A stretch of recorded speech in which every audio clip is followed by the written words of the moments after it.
जय हिंद दोस्तों, स्वागत है आप लोगों का हमारे चैनल टारगेट विथ अजय में। आज के इस वीडियो में हम लोग नवीन सर का जो नायक 2.0 जीएस का प्रैक्टिस सेट 3 बजे वाली जो क्लास चल रही है उसकी प्रैक्टिस सेट नंबर 8 का हैंड रिटेन नोट से अगले 20 मिनट के अंतर्गत हम लोग उसका सुपर फास्ट रिवीजन करने वाले हैं। और वीडियो के लास्ट में हम लोग जानेंगे कि जिनको भी ये पीडीएफ चाहिए आप उसे कहाँ से डाउनलोड कर सकते हैं। तो आइए शुरू करते हैं वीडियो को।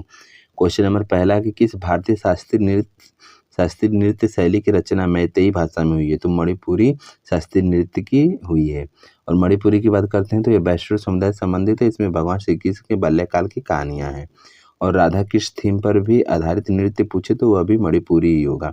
और मणिपुर की 3 शैलियाँ होती हैं, उनके नाम है लाई हरोबा, संकीर्तन और रासलीला। नेक्स्ट है कि मणिपुरी के भाग की बात करते हैं तो इसके टोटल 2 भाग होते हैं जिनके नाम है जगोई और चोलोम होता है। और इसमें ड्रेस जो होता है बेलनाकार ड्रेस होता है जिसे स्कर्ट कहते हैं या फिर इसे ही यूटीआई ड्रेस बोला जाता है। और इसमें ताल टोटल 64 प्रकार के होते हैं। और इसमें प्रमुख वाद्य यंत्र पेना होता है। जवाहरलाल नेहरू मणिपुरी नृत्य अकादमी 1954 में इम्फाल में खुली थी। और गोविंद जी नृत्यालय को गुरु विपिन सिंह ने शुरू किया था। और वहीं पे झावेरी बहनें मणिपुरी नृत्य से संबंधित हैं जिनका नाम है दर्शना, नयना, रंजना, स्वर्णा। और वहीं पे अन्य कलाकारों की बात करते हैं तो चारू माथुर, एल बीनो देवी और एलम इंदिरा देवी और निर्मला मेहता, ये लोग मणिपुरी की फेमस कलाकार है। और मणिपुरी जो नृत्य इसकी शुरुआत 1779 ईस्वी में निंगथो चिंग थोंग खोबा के द्वारा की गई थी। क्वेश्चन नंबर 2 है कि विश्व बैंक की स्थापना कब हुई थी? तो द्वितीय विश्व युद्ध के दौरान हुई थी। और विश्व बैंक की स्थापना 1944 में हुई थी। इसका हेडक्वार्टर जो है वाशिंगटन डीसी यूएसए में है। और इसका किस सम्मेलन से इसकी स्थापना हुआ था? तो ब्रिटेन वुड्स सम्मेलन से हुआ था। और वर्ल्ड बैंक के भाग की बात करते हैं तो इसके टोटल 5 भाग हैं जिनके नाम है IBRD, IDA, IFC, IMGA और ICSID। भारत केवल यह जो 5वां वाला भाग है इसी का सदस्य नहीं है, बाकी चारों का भारत सदस्य है। और IMF की बात करते हैं तो इसकी भी स्थापना 1945 में हुई थी। इसका भी हेडक्वार्टर वाशिंगटन डीसी में ही है। और इसमें जो मुद्रा होती है उसे SDR कहते हैं जिनके नाम है डॉलर, पाउंड, येन, रेमेनबी और युआन।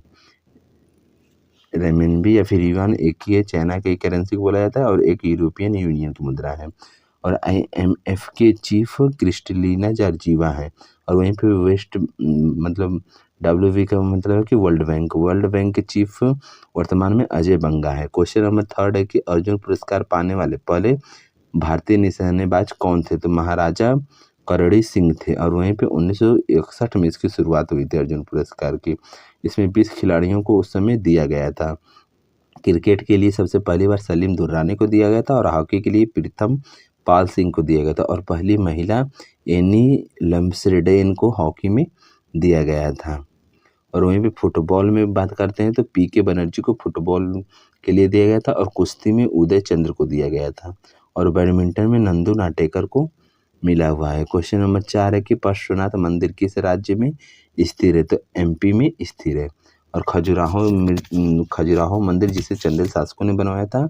और महाकालेश्वर और ओमकालेश्वर ये सभी मंदिर MP में स्थित है। और केरला में बात करते हैं तो पद्मनाथ स्वामी मंदिर, सबरी माता मंदिर है केरला में स्थित है। राजस्थान में ब्रह्मा टेम्पल है, ब्रह्मा जी का एकमात्र टेम्पल यही है।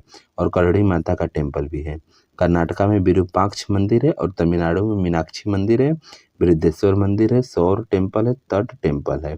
ठीक अर्थ यहाँ पे टेम्पल है। और आंध्र प्रदेश की बात करते हैं तो लेपाक्षी मंदिर और अहोबिलम टेम्पल आंध्र प्रदेश में है। और वहीं पे तेलंगाना की बात करते हैं तो तेलंगाना में रमप्पा मंदिर है जो कि यूनेस्को की साइट भी है। और गुजरात में द्वारकाधीश टेम्पल और शामलाजी टेम्पल गुजरात में है। लिंगराज मंदिर, सूर्य मंदिर ये दोनों उड़ीसा में स्थित है। और वहीं पे पश्चिम बंगाल में विष्णु मंदिर स्थित है। क्वेश्चन नंबर 5 है कि world book and copyright day मनाते हैं तो 23 अप्रैल को मनाया जाता है। और यह पहली बार 23 अप्रैल 1995 को मनाया गया था। शेक्सपियर की पुण्यतिथि पे इसे मनाया जाता है। और वहीं पे शेक्सपियर की प्रमुख बुक की बात करते हैं तो रोमियो जूलियट, जूलियट सीजर और मैकबेथ और हेमलेट, ये सब शेक्सपियर की फेमस बुक है। और वहीं पे कॉपीराइट एक्ट था, यह 1957 में आया था। और 6 अप्रैल को अंतर्राष्ट्रीय खेल दिवस मनाया जाता है। और वहीं पे 7 अप्रैल को विश्व स्वास्थ्य दिवस मनाया जाता है। और 17 अप्रैल को विश्व हीमोफीलिया दिवस मनाते हैं और 25 अप्रैल को विश्व मलेरिया दिवस मनाया जाता है। और वहीं पे राष्ट्रीय खेल दिवस पूछे तो 29 अगस्त को मनाया जाता है और 10 अप्रैल को होम्योपैथिक डे मनाते हैं और 21 अप्रैल को सिविल सेवा दिवस मनाया जाता है और 29 अप्रैल को इंटरनेशनल डांस दिवस मनाया जाता है। क्वेश्चन नंबर 6 है कि लेडी रतन ट्रॉफी टाटा ट्रॉफी किस खेल से संबंधित है? तो यह हॉकी से संबंधित है। इसकी शुरुआत 1991 से शुरू हुआ था और वहीं पे हॉकी का सबसे पुराना ट्रॉफी बेटन कप है, 1895 में शुरू हुआ था और रंगास्वामी कप और सुल्तान अजलान शाह ट्रॉफी, ये दोनों हॉकी से संबंधित ट्रॉफियां हैं। वहीं पे फुटबॉल की सबसे पुरानी ट्रॉफी की बात करते हैं तो डूरंड कप फुटबॉल की सबसे पुरानी ट्रॉफी है। ये 1888 में शिमला से शुरू हुआ था और वहीं पे संतोष कप जो है 1941 में शुरू हुआ था और सुब्रतो कप रोवर्स कप भी फुटबॉल से संबंधित हैं।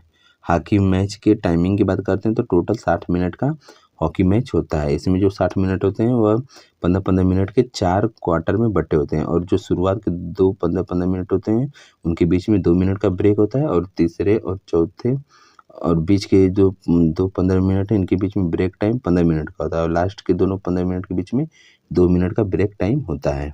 और वहीं पे फील्ड की माप की बात करते हैं तो उसकी लंबाई 91 मीटर और चौड़ाई 50 से 55 मीटर के बीच होती है। और वहीं पे गोल पोस्ट की चौड़ाई की बात करते हैं तो 3.66 मीटर होती है और गोल पोस्ट की ऊंचाई 2.14 मीटर होती है। और हॉकी की लंबाई की बात करते हैं तो 43 इंच होती है या फिर 37 इंच भी होती है कहीं कहीं। और बाल के वजन की बात करते हैं तो 155 से 163 औंस तक बाल का वजन होता है। हॉकी इंडिया बना था तो 2009 में बना था और इसका हेडक्वार्टर द्वारका नई दिल्ली में स्थित है। क्वेश्चन नंबर 7 है कि आत्मकथा the race of my life book किसकी है? तो यह मिल्खा सिंह की फेमस बुक है।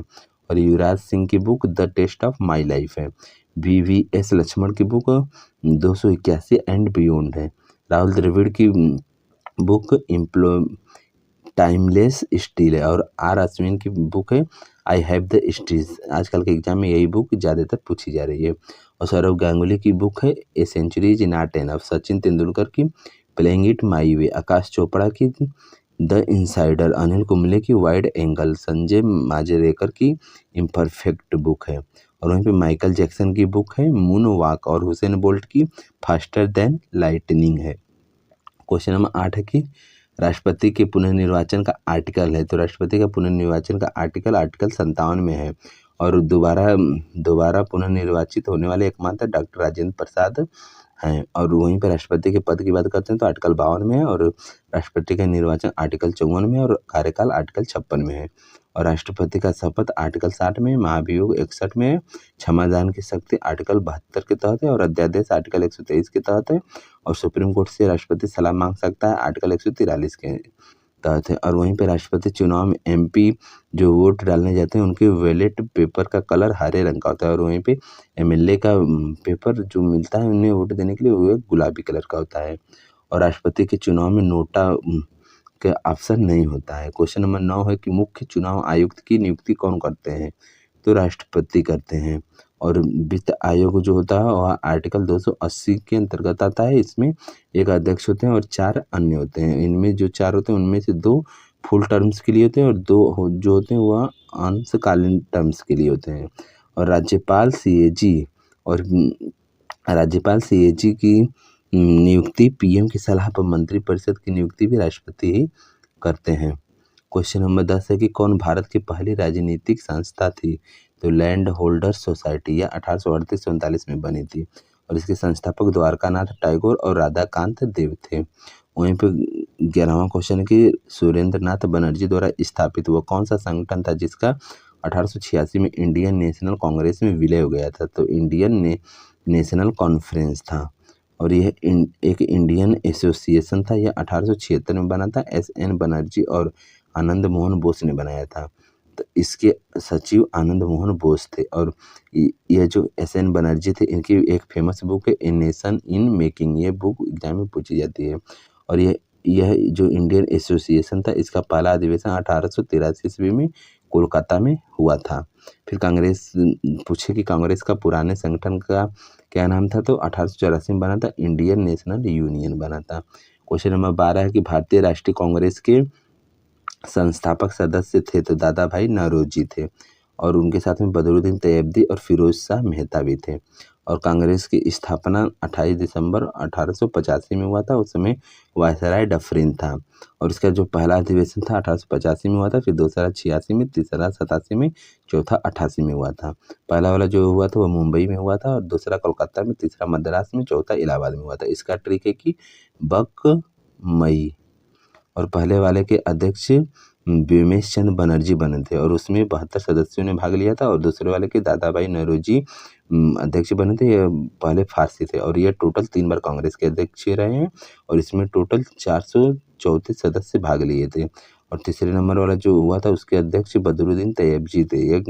यह एक पहले मुस्लिम अध्यक्ष बने थे। इसकी उस समय 607 लोगों ने भाग लिया था। और चौथे नंबर पर जो 1888 में इलाहाबाद में हुआ था उसके अध्यक्ष जॉर्ज यूल बना था। यह प्रथम अंग्रेज इसका अध्यक्ष बना था और उस समय 1248 सदस्य इसमें भाग लिए थे। क्वेश्चन नंबर 13 है कि किस कांग्रेस के अधिवेशन में बाल गंगाधर तिलक ने कहा था कि स्वराज हमारा जन्मसिद्ध अधिकार है, मैं इसे लेकर रहूंगा। तो लखनऊ अधिवेशन में कहा था, 1916 में हुआ था यह। और उस समय जो लखनऊ अधिवेशन हुआ था उसके अध्यक्ष अंबिकाचरण मजूमदार थे और ये इसी लखनऊ अधिवेशन में ही कांग्रेस का एकीकरण हो गया और मुस्लिम लीग भी इसमें जुड़ गए थे। और ये जो कांग्रेस का एकीकरण हुआ था इसमें एनी बेसेंट और तिलक जी के प्रयासों से हुआ था। क्वेश्चन नंबर 14 है कि प्रमुख शहर किस नदी के किनारे पर स्थित है। तो उसमें से है कि श्रीनगर जो है यह झेलम नदी के किनारे है, कटक जो है महानदी के किनारे स्थित है, कोटा चंबल नदी के किनारे स्थित है, जबलपुर नर्मदा नदी के किनारे स्थित है, संबलपुर महानदी किनारे स्थित है, चेन्नई अडयार नदी किनारे है, मेरठ हिंडल नदी किनारे, लुधियाना जो है सतलज नदी किनारे हैं और वहीं पे मदुरई जो है वैगई नदी किनारे है और बेंगलुरु जो है भावती नदी के किनारे है और संभाजी नगर जो है कुवम नदी किनारे, गोरखपुर राप्ती नदी किनारे है, कोलकाता हुगली नदी किनारे, गंगटोक रानीपुल नदी किनारे, विजयवाड़ा कृष्णा नदी किनारे और पटना और इलाहाबाद जो है गंगा नदी किनारे हैं और वहीं पे ग्रेटर नोएडा दिल्ली और आगरा है, ये तीनों यमुना नदी के किनारे पे स्थित है। क्वेश्चन नंबर 15 है कि नेलोंग घाटी किस राज्य में स्थिर है। तो ये उत्तराखंड में स्थिर है और वहीं पर उत्तराखंड में अन्य जो वैली स्थित है तो फ्लावर वैली है और धर्मा वैली उत्तराखंड में, आंध्र प्रदेश में अरकू वैली है, असम में बराक वैली है, अरुणाचल प्रदेश में दिबांग वैली है और पश्चिम बंगाल में नोरा वैली है। वहीं पर तमिलनाडु में कंबम वैली है, लद्दाख में नुब्रा है, हिमाचल प्रदेश में स्पीति वैली और पिन वैली है और नागालैंड में जुकू वैली है। क्वेश्चन नंबर 16 है कि केवट्टी जलप्रपात किस जिले में स्थिर है। तो यह रीवा जिले में स्थिर है और रीवा जिला जो है यह एमपी में पड़ता है। और भारत का सबसे ऊंचा जलप्रपात कुचिकल जलप्रपात है, यह वाराह नदी पर है। इसकी वाराह नदी पे कर्नाटका में स्थित है और इसकी टोटल लंबाई की बात करते हैं 455 मीटर ऊंचा है। और सेकेंड नंबर पर बरही पानी आता है, यह उड़ीसा में स्थित है, 399 मीटर ऊंचाई है। थर्ड नंबर पर लेंग सियांग है, यह मेघालय में पड़ता है, 337 मीटर इसकी ऊंचाई है। चौथे नंबर पर नोहक लिंकाई पड़ता है, यह मेघालय में स्थित है, 335 मीटर इसकी ऊंचाई है। भारत का नियाग्रा चित्रकूट जलप्रपात को बोलते हैं, यह छत्तीसगढ़ में स्थित है और इंद्रावती नदी पर यह स्थिर है। और वहीं पे बरकाना जलप्रपात कर्नाटका में स्थित है, धुआंधार जलप्रपात एमपी में है, नर्मदा नदी पर है और वहीं पे हुडुरू जलप्रपात है झारखंड में स्वर्णरेखा नदी पर स्थिर है। चंचराई जलप्रपात जो है एमपी की बीहर नदी पर स्थिर है और दूध सागर जलप्रपात गोवा के मांडवी नदी पर स्थिर है। क्वेश्चन नंबर 17 है कि प्रमुख झीलें। तो उसमें से प्रमुख झीलें में है कि चंदूबी झील जो है असम में स्थित है और हमीरस झील गुजरात में स्थित है, ब्लू बर्ड झील हरियाणा में स्थित है, उपवन झील महाराष्ट्र में स्थित है और लोकटक झील मणिपुर में स्थित है और इसे ही लाइफ लाइन ऑफ मणिपुर कहा जाता है। और यह जो लोकटक झील है इसी में एक तैरता हुआ नेशनल पार्क है जिसे केबुल लमजाओ नेशनल पार्क बोला जाता है और इस पे जो तैरते हुए द्वीप होते हैं उसे फुमडिस कहा जाता है। यह क्वेश्चन बहुत इंपॉर्टेंट है। और संभर झील जो है राजस्थान में स्थित है, चिल्का झील उड़ीसा में स्थित है, कोलेरू झील आंध्र प्रदेश में स्थित है, वेम्बनाथ झील केरला में स्थित है और वेम्बनाथ झील की लंबाई पूछे तो 96.5 किलोमीटर है, यह सबसे लंबी झील है। और वहीं पे उमियाना झील जो है यह मेघालय में स्थित है। और कुछ प्रमुख झीलें हैं, खेचिओपल्लारी झील जो है सिक्किम में स्थित है, पुलिकट झील जो है श्रीहरिकोटा में स्थित है और हेफलॉन्ग झील जो है असम में स्थित है और वहीं पर अष्टमुडी झील जो है यह भी केरला में स्थित है। नक्की झील जो है राजस्थान में स्थित है और अनसुपा झील उड़ीसा में स्थित है। अंचार झील जो है जम्मू कश्मीर में स्थित है। क्वेश्चन 18 की प्राथमिक घाटा होता है तो राजकोषीय घाटा में से ब्याज भुगतान घटाने पर हमें प्राथमिक घाटा प्राप्त होता है। क्वेश्चन नंबर 19 है कि कार्गो सेवा किस सेवा क्षेत्र के अंतर्गत आता है तो ये तीसरे सेवा क्षेत्र के अंतर्गत आता है। और टोटल सेवा क्षेत्रों की बात करते हैं तो टोटल सेवा क्षेत्र 3 होते हैं। उसमें से कि पहला है कि प्राथमिक सेवा क्षेत्र, इसमें कृषि पशुपालन वानिकी आता है और द्वितीय क्षेत्र के अंतर्गत विनिर्माण की वस्तुएं आती हैं और इसमें सर्वाधिक लोग लगे होते हैं। वहीं पे तृतीय क्षेत्र के अंतर्गत सेवा क्षेत्र इसे बोलते हैं, इसमें संचार परिवहन सेवा व्यापार बैंकिंग आते हैं और सर्वाधिक जीडीपी इसी के अंतर्गत आती है। क्वेश्चन नंबर 20 है कि बीपीएलआर का पूर्ण रूप है तो बेंचमार्क प्राइस लैंडिंग रेट होता है। एनईएफटी का फुल फॉर्म है नेशनल इलेक्ट्रॉनिक फंड ट्रांसफर और एनपीसीटी का फुल फॉर्म है national payment corporation of India. RTGS का फुल फॉर्म है रियल टाइम ग्रोस सेटलमेंट, इसमें कम से कम 2 लाख रुपए भेजे जाते हैं। और एफडीआई का फुल फॉर्म है फॉरेन डायरेक्ट इन्वेस्टमेंट और वहीं पे जीवीए का फुल फॉर्म है ग्रोस वैल्यू एडेड। एनवीए का फुल फॉर्म है नेट वैल्यू एडेड और ईडीडी का फुल फॉर्म है एनहेंस्ड डिड्यूलिजेंस। क्वेश्चन नंबर 21 है कि मुद्रा का पूर्ण रूप होता है तो ये जो मुद्रा है इसका पूर्ण रूप है micro unit development and refinance agency और मुद्रा योजना 8 अप्रैल 2015 को शुरू हुई थी। और इसके तहत 3 प्रकार के लोन दिए जाते हैं, जिसमें से जो शिशु लोन देते हैं या 50,000 इसमें देते हैं और दूसरे किशोर लोन देते हैं या 50,000 से 5 लाख के बीच तक राशि दी जाती है। और उसके बाद तरुण लोन दिया जाता है, इसमें 5 लाख से 10 लाख रुपए के बीच में लोन दिया जाता है। क्वेश्चन नंबर 22 है कि 2 पिंडों के बीच बल सदैव होता है तो समान और विपरीत दिशा में प्रयुक्त होता है। एफ बल की फार्मूला की बात करते हैं तो एफ बराबर एम में होता है। इसका मात्रक न्यूटन होता है और इसकी डायमेंशन है फिर जिसे बीमा बोलते हैं ML T की पावर -2 होता है। क्वेश्चन नंबर 23 है कि कुल उपधातु होते हैं तो कुल उपधातु 7 होते हैं और जो उपधातु होते हैं धातु और उपधातु से मिलकर के बने होते हैं, यानी कि जिनमें धातु और अधातु दोनों गुण पाए जाते हैं। और 7 जो उपधातु होते हैं उनके नाम है germanium, boron, silicon, arsenic, antimony, tellurium, polonium होता है। क्वेश्चन नंबर 24 है कि होमोसेपियन शब्द किसने गढ़ा था तो होमोसेपियन शब्द को सी लिनियस ने गढ़ा था और इसका अर्थ होता है कि वाइज होमोनिड, जिसका अर्थ होता है कि बुद्धिमान आदमी।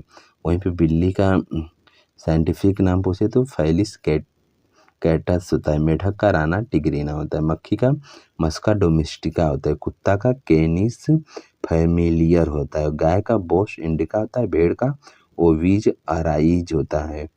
क्वेश्चन नंबर 25 है कि जीवधारियों की वर्गीकरण की मूल इकाई क्या होती है तो जाति होती है। और वहीं पे वर्गीकरण के जनक की बात करते हैं तो कार्लेस लिनियस को बोला जाता है। इसकी फेमस बुक है सिस्टीमा नेस्चुरी होता है और इसी में सर्वोच्च इकाई को इसने जगत बताया था और कुल श्रेणियों को 7 बताया था, जिनके नाम है क्रमशः है कि पहले नंबर पर जाति आता है, फिर उसके बाद वंश आएगा, फिर कुल आएगा, फिर गण, फिर वर्ग, फिर संघ, फिर जगत। ये टोटल 7 श्रेणियाँ और 5 जगत वर्गीकरण RH व्हिटकर ने दिया था, जो कि क्रमशः है Monera, protista, fungi, Plantae, animalia होता है। क्वेश्चन नंबर 26 है कि उच्चतम न्यायालय ने नई न्याय की देवी की प्रतिमा का अनावरण किया, इसमें क्या बदलाव हुआ था। एक करंट अफेयर का क्वेश्चन है तो इसमें जो बदलाव थे, पहला हुआ था कि तलवार की जगह संविधान को स्थापित किया गया था और दूसरा बदलाव हुआ था कि आंखों पर बंधी हुई पट्टी को हटा दिया गया था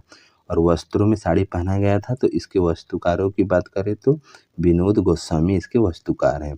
और वहीं पे चीफ जस्टिस ऑफ इंडिया वर्तमान में उस समय कौन थे तो DY चंद्रचूड़ थे और 92वें नंबर के वर्तमान में बने हैं चीफ जस्टिस ऑफ इंडिया तो RBR गवई बने हैं और यह पहले बौद्ध व्यक्ति बने हैं चीफ जस्टिस। क्वेश्चन नंबर 27 है कि फुटबॉल में 50वां अंतर्राष्ट्रीय गोल करने वाली पहली भारतीय महिला कौन बनी है तो बाला देवी बनी है। इन्हें गोल मशीन के नाम से भी जाना जाता है और यह जो बाला देवी हैं रहने वाली मणिपुर की रहने वाली हैं। आज की इस प्रैक्टिस सेट में टोटल इतने ही क्वेश्चन थे और जिनको भी ये पीडीएफ चाहिए आप लोग चैनल के बायो में जाएँगे तो वहाँ पे टेलीग्राम चैनल का लिंक है। आप लोग वहाँ से जाकर के डाउनलोड कर लीजिएगा। मैं डिस्क्रिप्शन में ये भी लिंक दे देता लेकिन टेलीग्राम या फिर कोई भी लिंक देने पे इस टाइम काम नहीं कर रहा है, इसलिए मैं डिस्क्रिप्शन में लिंक नहीं दे सकता हूँ और नहीं तो दे दूँगा। आप लोग ट्राई कर लीजिएगा और नहीं खुलेगा तो आप लोग चैनल के बायो में जाकर के वहाँ से टेलीग्राम से डाउनलोड कर लीजिएगा या फिर टेलीग्राम पे टारगेट विथ अजय इसी नाम से सर्च करेंगे तो इसी लोगों के साथ चैनल आएगा। मैं वहीं पे पीडीएफ डाउनलोड कर दूँगा। आप लोग पीडीएफ को डाउनलोड कर लीजिएगा। मिलते हैं नेक्स्ट वीडियो में।